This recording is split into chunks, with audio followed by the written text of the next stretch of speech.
tama kayo eh.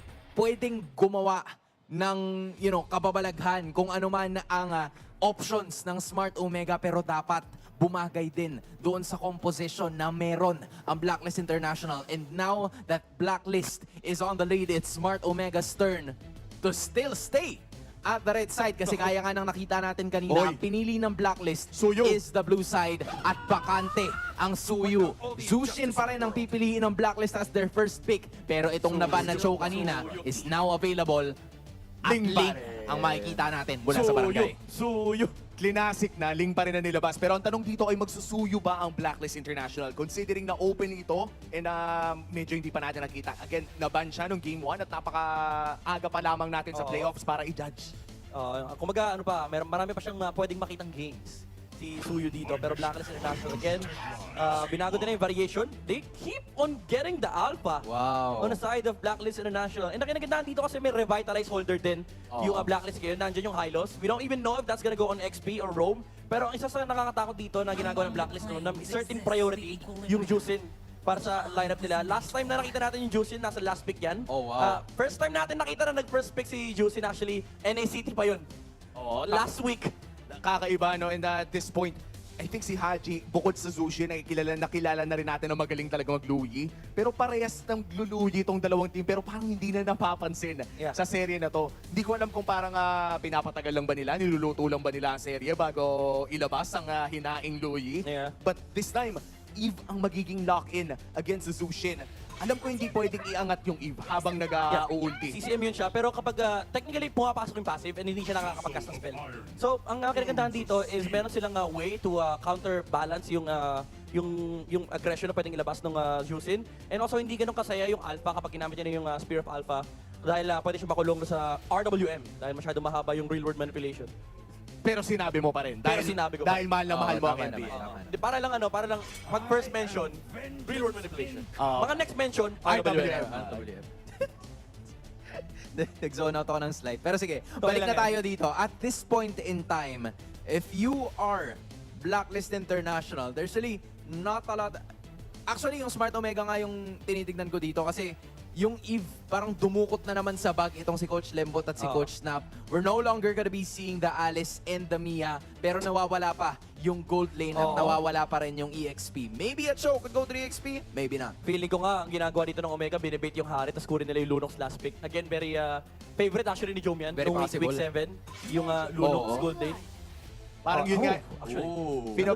parang pina-first face pick pa nga nila yung Lunox during that time dahil nga sobrang confident nila sa Lunox dito ni Joe. Mantanong, ilalabas pa rin ba nila ito knowing na hindi pa nga nakakapag-pick ng gold lane o uunahin pa nila yung roam pick? Because as of now, I do believe na mas safe muna na ibigay siguro yung roam pick. Yeah. Well, pwede rin namang ang gawin nila dito is although may flex factor si Chono, pwede sila kumuna XP. Ayun na yung Lunox, yun na nga. Tulad nga sinasabi ni Omi. Ayun na. Hindi na nila, wala nang hintay-hintay pa. Kasi Alice lang yung maganda, Alice or Claude for Blacklist. Base back! Iba na to, boss. At ang napakaganda sa Rafaela na to, parang soft counter din siya sa slow na nilalabas ng isang Eve. And this is very important to dahil yung kada segundo na nasa loob ka ng real world manipulation, damage yan eh. And with the holy healing, mas mataas yung tsansa na makaalis sila. Kumbaga wala na silang pake sa RWM. Pwede nilang takbuhan yung ultimate ni Eve. Ang question lang dito is anong gagamitin na XP or Roam ng Omega. Terizla is still open, nandiyan pa rin naman yung mga typical XP laners, yung glue. And they do go for the glue.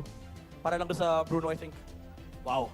And fairly, I would say, yung late game na meron dito ang Omega ay potent naman ang kanilang damage. Pero kailangan nila ng oras eh. We're talking about a Lunox and a Ling. Historically speaking, kailangan talaga ng pera ng dalawang pick na to. And buti na lang, nasa mga gold priority lanes ang dalawang picks na to. Pero nagpatugtog na ng Your Guardian Angel ang Blacklist International. Rafaela joining the party for May the Hylos pa. Agents. Meron pang Hylos, meron kang Guardian Angel, at meron kang Bodyguard. If you are OHEB, you'd have a really good game. That is what is supposed to be expected from you coming in from Blacklist. Pero ang sagot ng kabila ay talagang pumuso sila hanggang sa maabot ng Ling at ng Lunox, yung scaling na kinakailangan nila para manalo. This is now an opportunity for them to shine. Casters, oras na para ipakita natin ang game Welcome to number 2. Mobile Legends!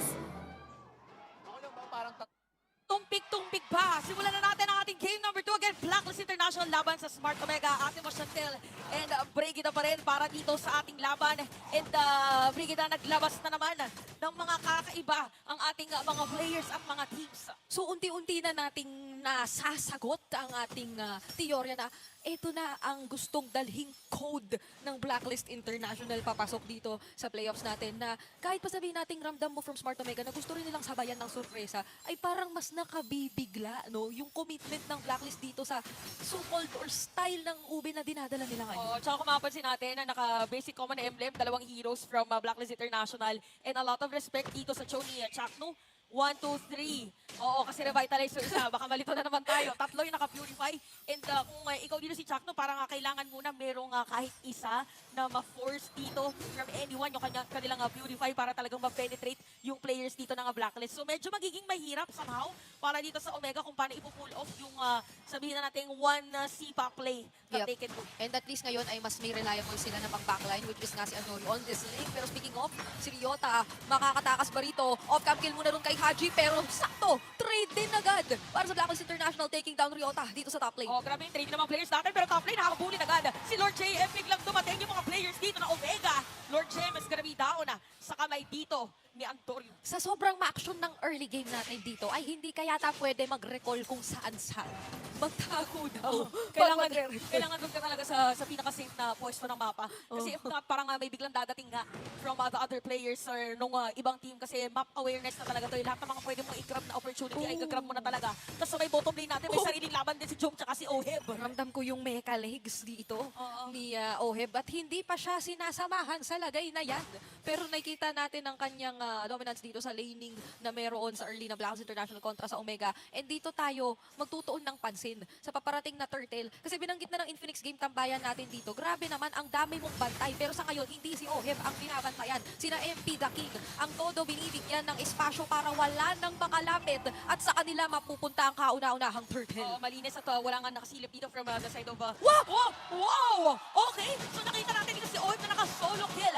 Laban kay Antonio from the Filipino sniper to the Filipino footballer. Ay! Op! Teka lang, makaka-football nga ba siya papalayo rito kasi inabutan siya ng Way of the Dragon pero Crimson Beacon sabay lahat na ng mga miyembro ng Blacklist International ay ready sumagip sa kanilang kakampi at parang ganun lang bumalik pa ang buhay ni Oheb at hindi pa siya uuwi. Oh, alam mo kasi dito yung hero ni Perks na ikita mo parang ano din.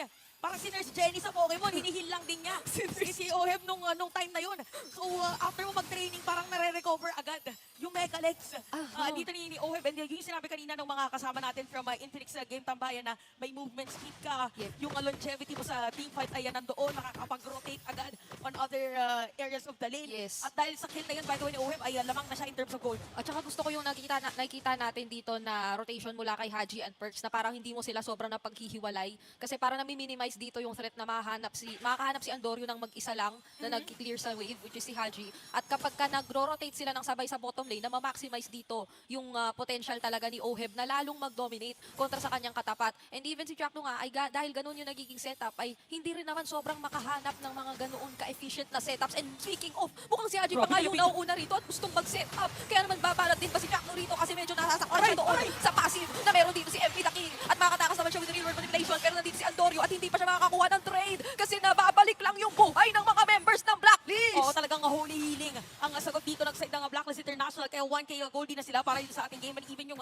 Tempest of Blades nga dito ni Andorio ay nasalag lang gamit nung Purify. So hindi na makapag-penetrate talaga dito ang Omega. So makikita natin that for Blacklist International, sinisimulan nila nung Turtle. Probably ay hindi na rin talaga magko-contest ang Omega dahil nakikita natin si Andorio nandun sa may top lane. So it will take things na parang sabihin na natin ay Oo. gugustuhin ng Omega na wag muna mag-team fight as Sobra. much as possible. Kayo yata yung kailangan nila munang gawin lalo sa ganitong sitwasyon na hindi naman natin na nakikita na parang hindi pa naman ganoon kalaki yung nakikita nating agwat pero ramdam mo na rin sa kung paano niro-rotate ng Blacklist International yung early game na sobrang nakokontrol na nila yung magiging takbo at hindi pa nga kasama ng sobra si Lord JM sa mga nakikita natin so far pero parang nagiging enough na dito yung Lantern Flare, yung Light of Retribution para lang scout yung members ng Smart Omega. So hindi natin nakikita pa yung sorpresa na meron na pwedeng dalhin yung lineup nila dito. Surprise Wave the Dragon, surprise not even Ruby DD o di kaya Chaos Azul. At ito na nga, hindi nga dinadaan sa surprise talaga ng Blacklist International kasi napagigitnaan si Andorio pero mukhang makakatakas. Not unless na Baretri at Tempest of Blades para lang makaalis. Oo, dahil dyan, by the way, ay pwedeng agawin ng Blacklist International kasi nakapag-retribution eh. At may kita natin even perks, ginamit niya yung ultimate niya para lang talagang matignan kung merong tao doon sa may dot bush. Pero more on the safer side pa rin, ang Blacklist International, hindi na i-force na pumunta doon sa purple buff ni Andorio. So more on disiplina pa rin Yeah. yung makikita natin. Tsaka ang dami na rin nilang nagamit na resources kanina na parang finul commit nila sanang makuha si Andorio. Andorio. So fortunately na lang for Smart Omega ay hindi pa naman nahuhuli ng ganoon-ganoon lang ng Blacklist International si Andorio. And nahanap niya yung way around na makakuha ng paunti-unti namang mga trades across the map kung nasa opposite ang Blacklist International. Pero katulad na lamang yan, nagmamatapang na talaga ngayon ang mga nangunguna, ang mga nasa fronta ng Blacklist International at ganun-ganun lang din yung damage na nababato na nila kay Ryota. Oo, masakit na yung damage dito ni OHEB. Kitang-kita na natin. At spicy chicken. Okay. Ang lunch yata dito ni Lord JM. So third talaga yun para dito sa ating dalawang kupunan. We have players from Omega na nakasilip. Ipo-force kaya nila to na pumasok. Okay, si Jackson na dito at dadaan sa mga players ng Blacklist. Ay! At doon makakakuha ng third death. At tingin ko yun ang spicy chicken. Pero may nahiwalay. At ngayon tinatanggap niya yung mga paru-paro. Balibag lang talaga Perks and Haji. Talaga nakaharang pero medyo napalilibutan yata ang Blacklist International. Magandang laban din ng River Termination. At sorpresa mula kay Big J. Kaya naman tatlo ang mabibigyan ng Smart Omega. At nasa ilalim nila sila ng Tore kaya mag-iingat na lang muna. At biglang sinurpresa nga ng Omega yung mga players dito ng Blacklist. After nung diretso mga players nila dito sa may middle lane. At nandito lang for the defense is gonna be Lord JM. Parang pipilitan na yata ito nila Andorio kasi kailangan talaga nilang palitin yung mapa ng Blacklist. At sa may top lane parang meron din sinozone na isa ding player dito. Wow. Yung Omega. So dalawang Tore yung nakuha nila tas tatlong players yung napatay ng Omega. Bigla na namang bumaliktad ang Land of Dawn.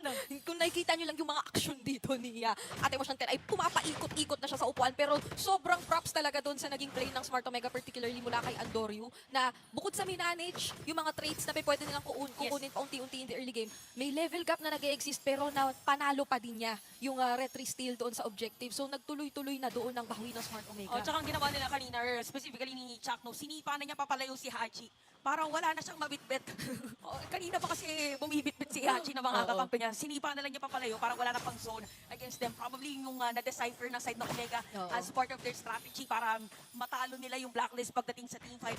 But at the items ay halos pantay na rin dito sa gold si Choma at saka si Choma and si Orem. Yan. Okay, sa bottom lane parang may nagpabadya yata na team fight or disiplina pa rin ang paiiralin ng ating mga teams. At kakasabi mo lang nun, may Holy Crystal na rin agad si Big J. So kanina yung nakita nating magandang pagko-coordinate nila real world sabay parang mala Ruby DD na play no. Yun yata yung mga pwede mong gawin kontra sa Blacklist International at this point na susobrahan mo yung gulat na hindi na sila makakapag-react basta-basta. And even yung burst damage naman ay respeto na kung ikaw ang Smart Omega. Pero Atoy Or, grabe ang kanyang pag-zone na ginagawa mag-isa using the glue at mukhang sapat na ngayon para makuha ng kanyang mga kasama yung objective na simulan nila dito. Pero kapalit si Ryota na merong masasabunutang isa pero dahil doon siya na nga'y nahiwalay at mukhang siya yung katanggap-tanggap na kapalit na lang yata. Oo, parang binay-time niya rin ng moment na yun para medyo mapatagal yung mga players ng Blacklist. Pero pipilitin ng Blacklist na sirain yung Torre dito sa may middle lane. Devils of Blades agad ang isasagot. At biglang nawala si Mercs sa moment na yun. And even Joe, palitan agad na nangyari dito sa ating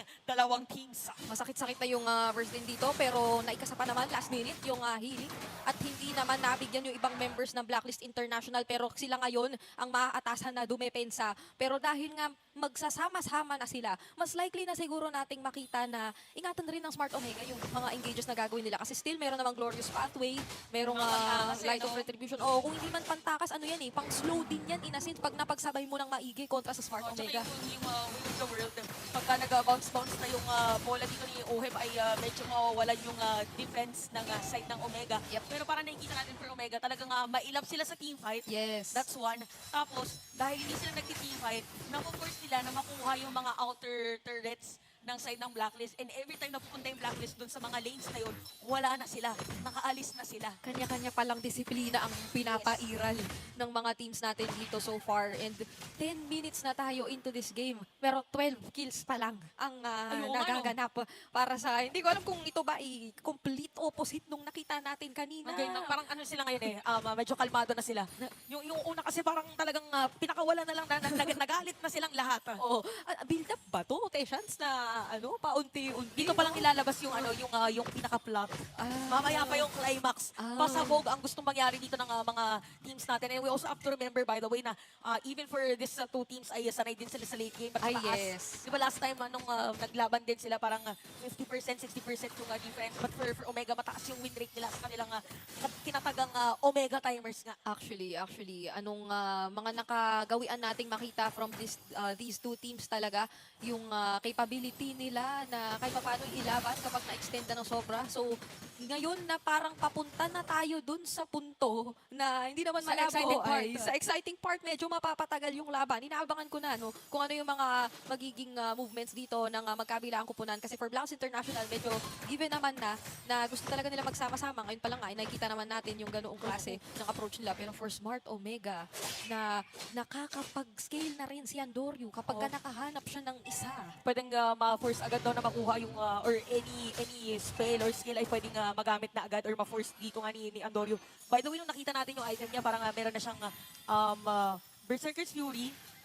Not sure kung na-build na niya yung kanyang Blade of Despair, pero makikita natin na nandun yung mga criticals, pumipitik na. Ito na rin, nakikita natin na pumipitik na rin yung Lord at sinisip lang na ating mga players, sakto sa may likod! Ay, sabay latag ng napakagandang RWM. Pero si Jomi at ang kauna-unang mabibigyan at si Ohep ay buhay pa din. So mababato niya lang yung kanyang mga bola, pero mukhang eto na nga yung parusang pinakahihintay ng Smart Omega. Kaso MP the King, hanggang saan siya madadala nito Winter Transition Play? Kanya namang maikakasa. Andun pa si Beta, bumabato ng mga pitik-pitik para unti-unti pa rin tamaan si Ryota, pero dun na yata magtatapos ang team fight natin. Parang sabi nila, alis na lang muna tayo, parang delikado yata kasi yung spam din ng skills ay mas marami para dito kay MP the King. And may kita natin na pupwesto na rin sila dito sa may Lord dahil nga pala yung spell bomb, life skill by the way, ay napakataas. Ako nakita si Okir, wala siyang pwedeng ilatag na swimming pool para dito sa ating laban kay Okir ay nakapatay, biglang kinidlatan ni JM, ni Lord JM, kasi naglo-Lord eh. Hindi, pero JM naman talaga siya. Oo, muntikan din mapatay si Lord JM ng Lord, pero dumating si Merx para sa heal. Nalilito na tayo kasi nga dalawang magkamukha yun eh. Si Hylos at si Sanctuary Lord. Pero ang pinaka nagmamatter doon ay para makita na naman natin in action how reliable etong si Lord JM. Kapag kinakailangan na, sabi niya, hindi, sige, Lord mo lang yan. Ako nang bahala dito. Isa akong magtutupas. Oo, tupas din para makatakas yung kanilang kalaban. So, 10 na ang ating score by the way. Yung items na to parang ready na to eh. Parang ready na to pang pwede na to bubuga na talaga eh. Kita natin ang middle lane ay sira na rin for Smart Omega. So, napantay na rin halos kasi meron pang Lord dito. yung Blacklist na may top. Si Angoy nandun na naman sa may... Okay, Kala natin sisira na naman ang torre. Hindi mo, hindi na kinlear talaga ni Lord JM. Ano na lang siya, pasulong na lang siya dito eh. Tamang hanap kay Andorio. At nararamdaman ko na talaga dito kung gaano natin kagusto yung action. Yung mga bubuga na pwedeng mangyayari para dito sa ating laban. Pero speaking of action, ito natikbalang laban sa lumilipad na assassin. Pero hindi naman yun magtutuloy. Ano lang siya. Mahirap talagang pagtagpuin ng lupa at ere. Sabi nga nila sa isang kataga, ayun na naman. Okay, hinahanap, iilawan ni Haji. Nasaan naman dito si Andorio? Kaya si Ryan Torres sa may middle lane. So, inaano lang, kinakapitalize ng side ng Blacklist International. Yung mga pwede na makuha ng laban dito sa Omega. Pero nang hindi naka-flow, yung menu wave na sa may bottom lane. Yep. So, probably yun yung next nilang tatry Yes. na napuntahan. So, 1.2k goal lead para dito sa Blacklist. At ang ganda nung ginagawa nilang pagbaliktad against Omega. Pero kaya din kasi gawin ng Omega na parang bigla nilang pinabaliktad yung laban. Grabe din yung ating mga hand gestures dito, pero tayo'y pumapatak na rin sa 15 minuto.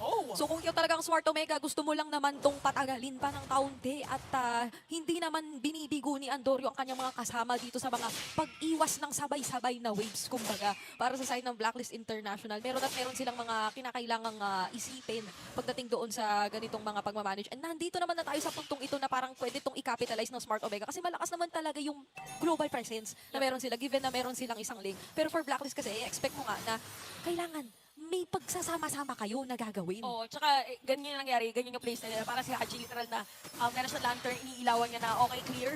Pwede dumaan na dito, walang kalaban. Just in case na meron man biglang dumating, ay nakaready rin si Lord JM for the Glorious Pathway. Okay, nasa may middle lane na. Okay. Nasa may middle lane na at nagkakitaan. 20 seconds before the next Lord.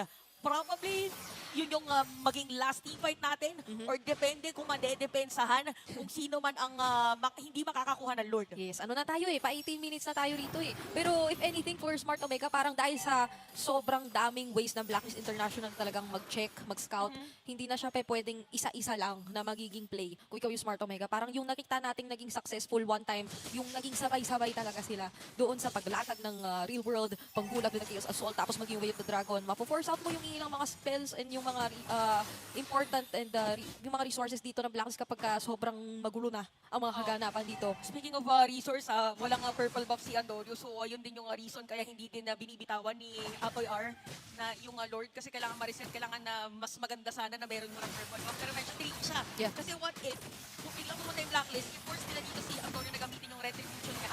So, tinan natin ang kalahati na lang yung buhay ng Lord. Okay? Probably ay mare-reset na naman to, pero parang kinakapitan din nila MP ng King and Even Perks. Merong manggigigil anytime ginamit na yung Glorious Pathway.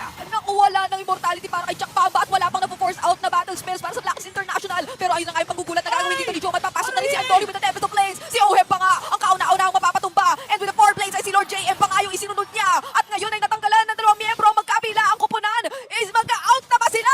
Inilalaban pa kasi yata. Wala ng Tempest of Blades at napop na yung immortality. At Antonio wala na buhay doon, pero nilalaban pa rin nga kay Perks. Nandito ang kapitan. Nandito si Haji, the KDA machine. Nagbibigay ng ilaw para sa Blacklist. Kaya naman, wala yung jungler dito. Nag-side ng Omega at itutuloy pa rin niya.